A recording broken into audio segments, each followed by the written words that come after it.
Well, welcome to Longwood Gardens. Now, I visited this wonderful gardens many times. There's certain places I make a beeline for. I get straight to it, and one of them is this gorgeous orchid house. And this is Peter Zale, and he's in charge of running the operation and a lot more. Peter, thanks for doing such a wonderful job. All right, thanks for coming. So tell us, growing orchids, easy, difficult, somewhere in between? Probably all of those. All of those things. I think that's part of what makes it difficult right. is that, some orchids, like moth orchids, which are, I think what Yes. most people think of as orchids, can be pretty easy to grow. And I think part of what makes Longwood unique is we have a mix of these orchids, and some of what you're seeing here would be really difficult for a homeowner to be able to grow. So you need a humidity control, you need a greenhouse. Yeah, you need to have a greenhouse, and in the case of our orchid collection, in this room we have about 250 to 300 orchids year-round, but we have a permanent collection of about 5,500 plants that we pull from, and we grow those in 3 different greenhouses. We have a warm, an intermediate, and a cool growing greenhouse to suit the particular needs of each. Absolutely. So tell us about the orchid flowering, because they do flower for a long time. Some flower for a long time. Things like Phalaenopsis, moth orchids, the flowers can last for months. We have other orchids where the flowers, like Cattleyas, might last 2 or 3 weeks. So it really varies between the different groups of orchids. You do such a wonderful job, but there's just color all around here. All kinds of shapes and sizes of flowers and whatever. And I have to say, I particularly like coming through the door, and on each side you've got this wonderful, kind of, I would say, custard yellow column on each side. Tell us a bit about those orchids.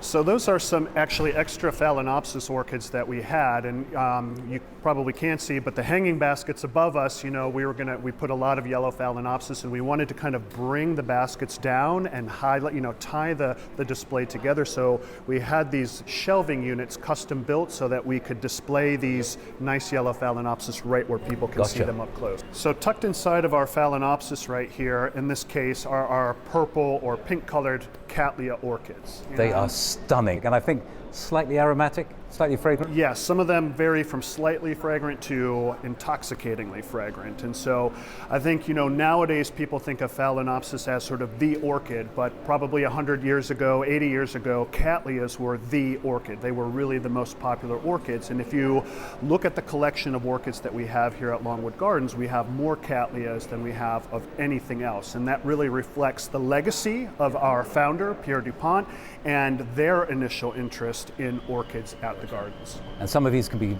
almost as old as the founding of. And that's right. So for example, behind you, there's a Cattleya called Wintertime right here. This one, which was bred in 1933, and it's been here for probably at least 80 years, if not almost 100 years. And so if you give orchids proper care and you have the right conditions for them and you regularly repot them and divide them, they can last almost forever. Gotcha. So if you're an intern and you drop it, your horticultural career comes to a crashing end. That's just an opportunity to divide it, yeah. So we're looking at all these colorful orchids, and then I couldn't help but notice this black one. It's extraordinary. Yeah, and I think this is a plant that a lot of people specifically come here to see, and everybody's looking for black flowers, right? Whether it be tulips or orchids or anything. And I think if you really wanted a black orchid, this Fred Clarkiera is as close as you're going to get. When you get closer, you can see the reds in it. You can see a little bit of red. It's what horticulturists call black, but it's really just a very, very deep maroon. But it is a distinct color amongst orchids and a stunning plant.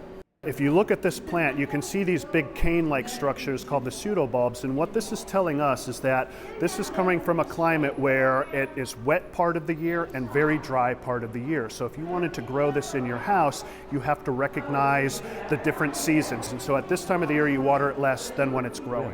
We're getting closer to some of our native ones, so tell us about them. We are. So right here we have various types of lady slipper orchids, and lady slippers are amongst the most popular orchids worldwide.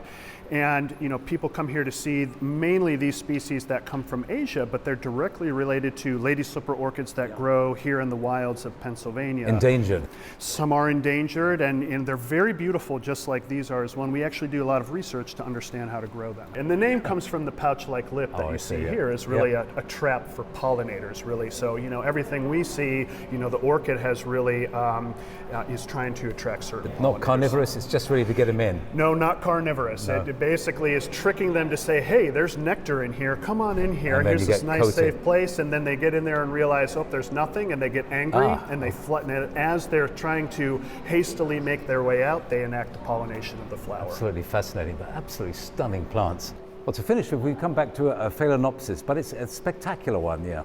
Right, they're spectacular, and I think this is the orchid that most people associate as an orchid, and the most commonly available orchid for people to try to grow at home. And correspondingly most easiest. They probably are the easiest. Well, I have to ask about watering now. The Phalaenopsis is fairly easy to water, yeah, you don't have to water it much.